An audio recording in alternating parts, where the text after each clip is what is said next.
आणि आता राज्यभरातल्या बातम्यांचा वेगवान आढावा. बातमी 36 जिल्ह्यांची.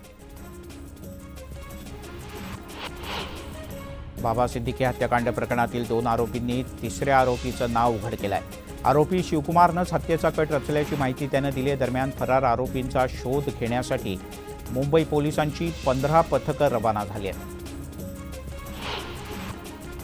बाबा सिद्दीकी हत्याकांडाचा गुन्हे शाखेकडून कसून तपास सुरू झाला. या प्रकरणात लॉरेन्स बिश्नोई, सलमान खान या अँगलनं सुद्धा तपास केला जात असल्याची माहिती पोलीस अधिकाऱ्यांनी दिली. बिश्नोई टोळीच्या हस्तकानं सोशल मीडियात एक पोस्ट शेअर करत बाबा सिद्दीकी यांच्या हत्येची जबाबदारी घेतली. त्यामुळे पोलिसांच्या तपासाची सूत्र बिश्नोई टोळीच्या दिशेनं सुद्धा वळली आहेत. एकीकडे पोलिसांच्याकडून बाबा सिद्दीकी यांच्या हत्येचा तपास केला जात असताना शुभम लोणकर या व्यक्तीनं याविषयी सोशल मीडियात एक पोस्ट शेअर केले. या पोस्टमध्ये बाबा सिद्दीकी यांची हत्या गँगस्टर लॉरेन्स बिश्नोई टोळीनं केल्याचा दावा करण्यात आला.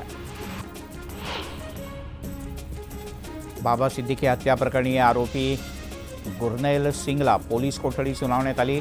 गुरनैलला 21 तारखेपर्यंत पोलीस कोठडी सुनावण्यात आली आहे.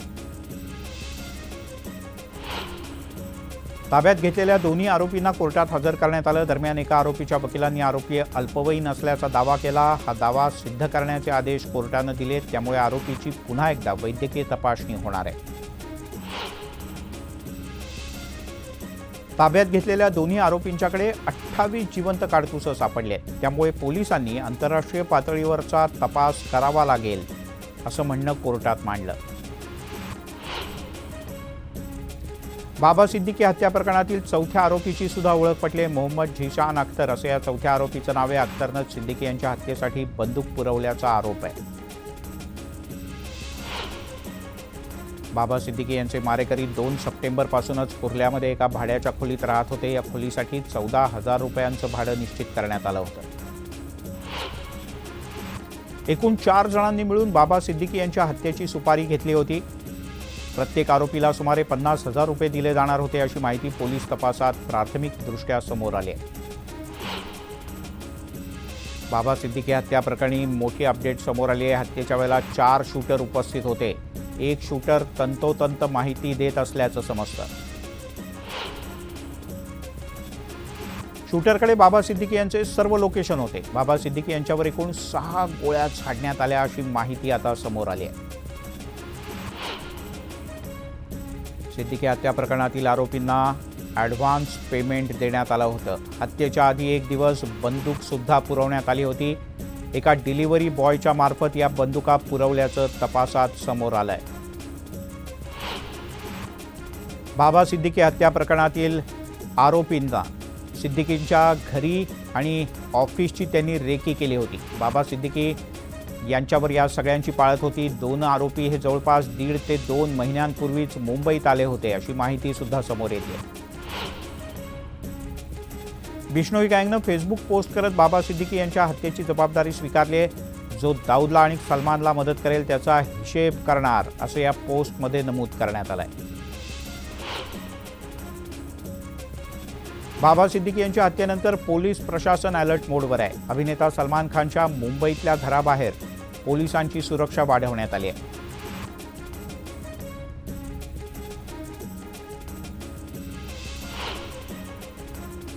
अभिनेता सलमान खाननं बाबा सिद्दीकी यांच्या पार्थिवाचं अंत्यदर्शन घेतलं. बाबा सिद्दीकी यांच्या हत्येनंतर सलमाननं बिग बॉसचं शूटिंग सुद्धा रद्द केलं.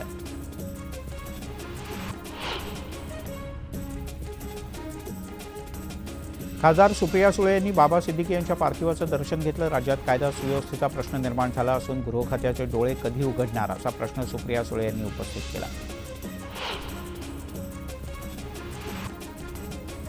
बाबा सिद्दीकी यांच्या हत्येचा प्रकाश आंबेडकर यांनी निषेध केला आहे. मुख्यमंत्री आणि उपमुख्यमंत्र्यांनी राजीनामा द्यावा अशी मागणी प्रकाश आंबेडकर यांनी केली आहे.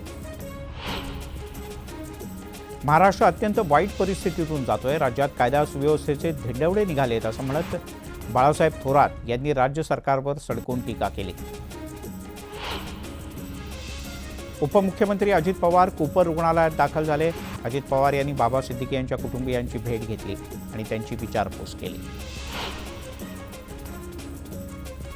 बाबा सिद्दीकी यांच्यावर झालेल्या भ्याड हल्ल्याचा अजित पवार यांनी तीव्र शब्दात निषेध केला आहे. पोलिसांच्या 5 पथकांकडून आरोपींचा शोध सुरू असल्याची माहिती उपमुख्यमंत्री अजित पवार यांनी दिली आहे. अशा घटनांवर राजकारण होतं हे दुर्दैव आहे. राजकारण करायच्या ठिकाणी जरूर राजकारण करा, पण इथे नको, अशी कळकळीची विनंती अजित पवार यांनी विरोधकांना केली. महाराष्ट्रामध्ये हत्यांचं सत्र राजकीय नेत्यांपर्यंत पोहोचलंय. सुरक्षा असूनही गोळीबार कसा झाला, पोलीस प्रशासन काय करत होतं, असे अनेक प्रश्न उबाठाचे खासदार संजय राऊत यांनी उपस्थित केले आहेत.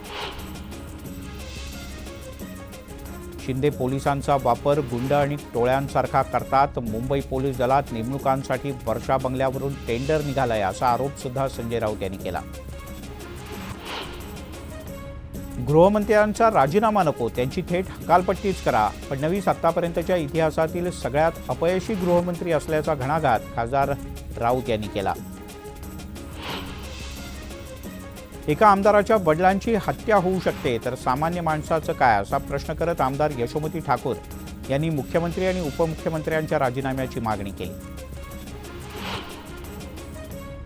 पोलिसांना फ्री हँड दिला पाहिजे, ही जबाबदारी फक्त गृहमंत्र्यांची नाही तर मुख्यमंत्र्यांची सुद्धा आहे, असं म्हणत मंत्री छगन भुजबळ यांनी सरकारला घरचा आहेर दिला आहे. आजकाल 10-20 हजारात ही पोरं हत्या करायला तयार होतात, हे कॉन्ट्रॅक्ट किलिंग आहे, असा आरोप मंत्री छगन भुजबळ यांनी केला. आमच्यावर दुःखाचा डोंगर कोसळला, अशी भावना आमदार अमोल मिटकर यांनी व्यक्त केली. सिद्दीकी यांच्यावर हल्ला करणारे हल्लेखोर उघड माथ्यानं कसे आले, गृह खातं काय करत होतं, असे अनेक प्रश्न अमोल मिटकर यांनी उपस्थित केले. महाराष्ट्रामध्ये कायदा सुव्यवस्थेचे झेंडवडे निघाले, तर सामान्यांची सुरक्षा आता ऐरणीवर आहे, अशी टीका विजय वडेट्टीवार यांनी केली. महाराष्ट्र, उत्तर प्रदेश आणि बिहारच्या वाटेवर चालला आहे. गृहमंत्र्यांनी स्वतःहून राजीनामा दिला पाहिजे, अशी मागणी विजय वडेट्टीवार यांनी केली आहे. बाबा सिद्दीकी यांच्या हत्येमुळे राजकीय वर्तुळात एकच खळबळ उडाली आहे. गुन्हेगारांना पाठीशी घातलं जात आहे, असा आरोप काँग्रेसचे प्रदेशाध्यक्ष नाना पटोले यांनी केला. बाबा सिद्दीकी यांचं दुःखद निधन अतिशय धक्कादायक आणि वेदनादायक दुःखद असल्याची प्रतिक्रिया राहुल गांधी यांनी दिली आहे. दरम्यान या भयंकर घटनेनं महाराष्ट्रातील कायदा सुव्यवस्था पूर्णपणे कोलमडली आहे. राज्य सरकारनं याची जबाबदारी स्वीकारावी, असंही राहुल गांधी म्हणाले. विरोधकांच्याकडून फक्त खुर्चीसाठी राजकारण सुरू आहे, मात्र बाबा सिद्दीकी यांची हत्या प्रकरण पाहता मुख्य सूत्रधाराला लवकरच अटक होईल, असा विश्वास गृहमंत्री देवेंद्र फडणवीस यांनी व्यक्त केला.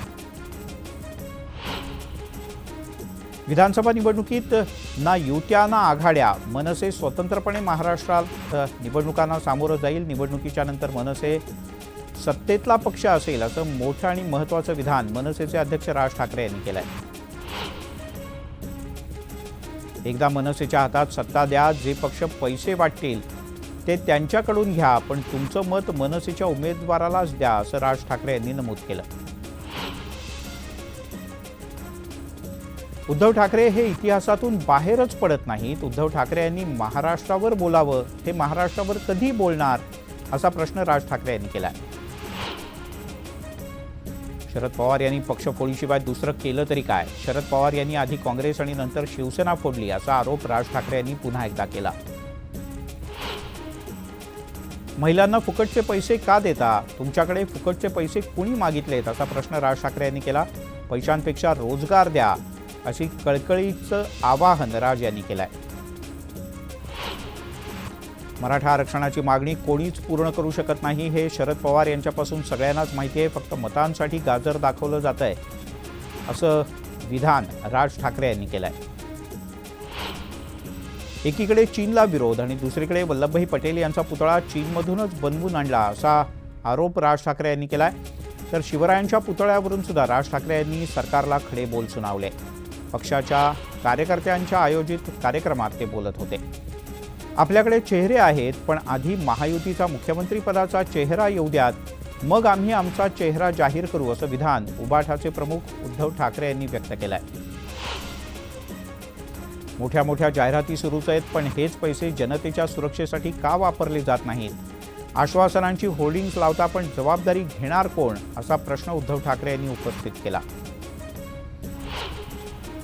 महाराष्ट्रातील सत्ता काढून घ्यावी लागेल, महाराष्ट्र वाचवावा लागेल असं विधान शरद पवार यांनी केलंय. ते महाविकास आघाडीच्या पत्रकार परिषदेत बोलत होते. सरकारने किती निर्णय घेतले आणि किती निर्णयांची अंमलबजावणी केली, घेतलेले निर्णय लागू होणार का, यासह अनेक प्रश्न शरद पवार यांनी या पत्रकार परिषदेतून उपस्थित केले. महाविकास आघाडी सत्तेमध्ये येणार नाही, त्यामुळे मुख्यमंत्रीपदाची काळजी करण्याची आवश्यकताच नाही. नाना पटोले यांचं मुख्यमंत्रीपदाचं स्वप्न हे स्वप्नच राहणार असं म्हणत मंत्री राधाकृष्ण विखे पाटील यांनी नाना पटोले यांना जोरदार टोला लगावलाय. हर्षवर्धन पाटील यांच्या प्रचारासाठी त्यांची लेक अंकिता पाटील मैदानात उतरले आहेत. काहीही झालं तरी बेहत्तर, हर्षवर्धन पाटील येणारी विधानसभा निवडणूक लढवणारच असा निर्धार अंकिता पाटील यांनी व्यक्त केला. तुमसरचे भाजपचे माजी आमदार चरण वाघमारे यांनी राष्ट्रवादी काँग्रेस शरदचंद्र पक्षात प्रवेश केलाय.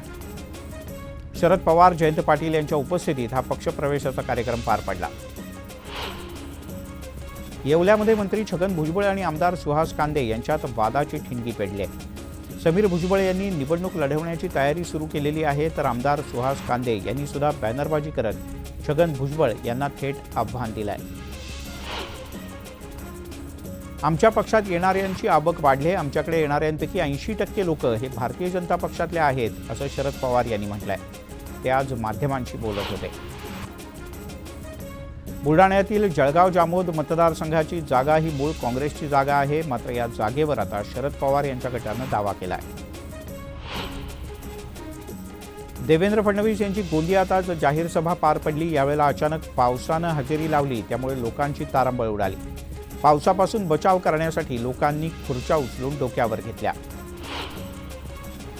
लाडकी बहीण योजना ही 5 वर्षापर्यंत चालणार आहे. या योजनेसाठी लागणारा निधी सरकारनं तयार करून ठेवला आहे, अशी माहिती उपमुख्यमंत्री देवेंद्र फडणवीस यांनी दिली.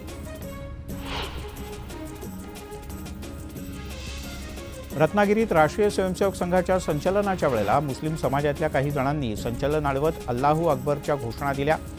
पुन्हा जर असे नारे दिले तर जीभ छाटून टाकेन असं विधान आमदार नितेश राणे यांनी केलंय. कालच्या दसरा मेळाव्याला जरांगे पाटील यांच्या हस्तकांनी पैसा पुरवलाय. राजकीय उलथापालथ तर सोडा, मनोज जरांगे एकही उमेदवार उभा करू शकत नाहीत असा हल्लाबोल प्राध्यापक लक्ष्मण हाके यांनी केलाय. कांजूरमार्गमध्ये पालिकेच्या रुग्णालयाच्या कामाचं भूमिपूजन मुख्यमंत्री एकनाथ शिंदे यांच्या हस्ते करण्यात आलं. कांजूरमार्ग पोलीस स्टेशनच्या जवळ एकूण 100 बेडचं हे रुग्णालय उभं राहत आहे. नंदुरबारमधील तिखोरा पुलाच्या कामाचा आमदार राजेश पाडवी यांच्या हस्ते आज शुभारंभ झाला. नागरिकांची हा पूल पूर्ण झाला की मोठी सोय होणार आहे.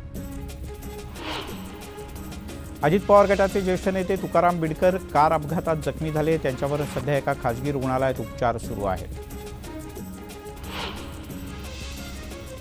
भिवंडीमध्ये परतीच्या पावसानं जोरदार हजेरी लावली आहे. मुसळधार पावसामुळे नागरिकांना उष्णतेपासून मोठा दिलासा मिळाला आहे, मात्र अचानक आलेल्या पावसानं नागरिकांची चांगलीच तारांबळ उडाली.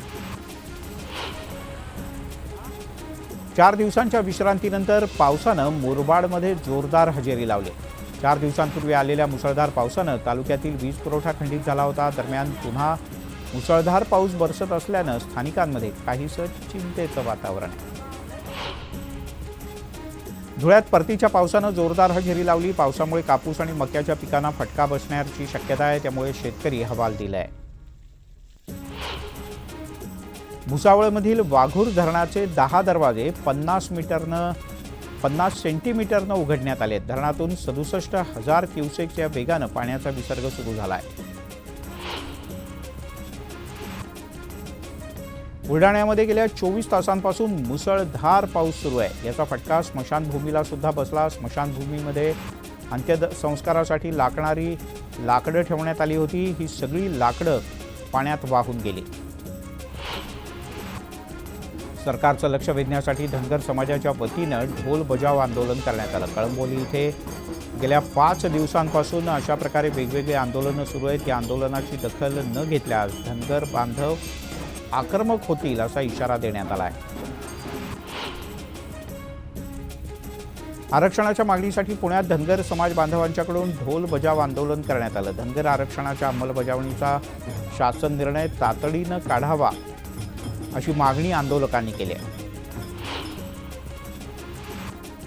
पंढरपुरात विठ्ठल रुक्मिणी मंदिरामध्ये कार्तिकी एकादशीच्या दिवशी 24 तास दर्शन सुरू राहणार आहे। विठ्ठल रुक्मिणी मंदिर समितीची बैठक झाली, यात हा महत्त्वपूर्ण निर्णय घेण्यात आला। वारकऱ्यांना यामुळे मोठा दिलासा मिळणार आहे। वाशिम जिल्ह्यातल्या जबरदस्त पावसामुळे सोयाबीनचं मोठं नुकसान झालंय।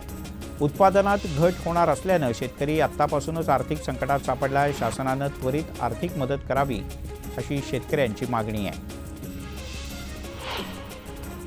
बुलढाण्याच्या मोताळा तालुक्यातील रस्त्याची अवस्था अतिशय दयनीय झाली आहे।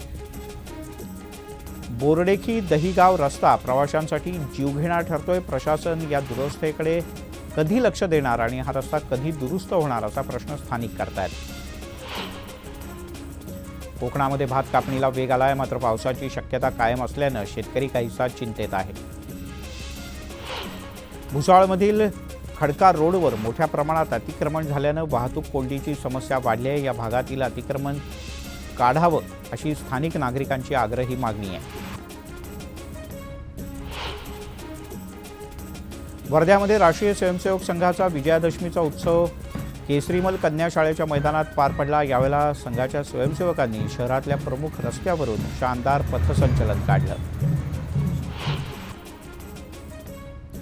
रोह्याचं ग्रामदैवत श्री धारीव महाराज यांचा पालखी सोहळा आज पहाटेच्या सुमारास पार पडला। पोलिसांच्या पथकानं महाराजांना सशस्त्र मानवंदना दिली। बुलेटिनमध्ये घेऊयात एक छोटासा ब्रेक नंतर काही खास।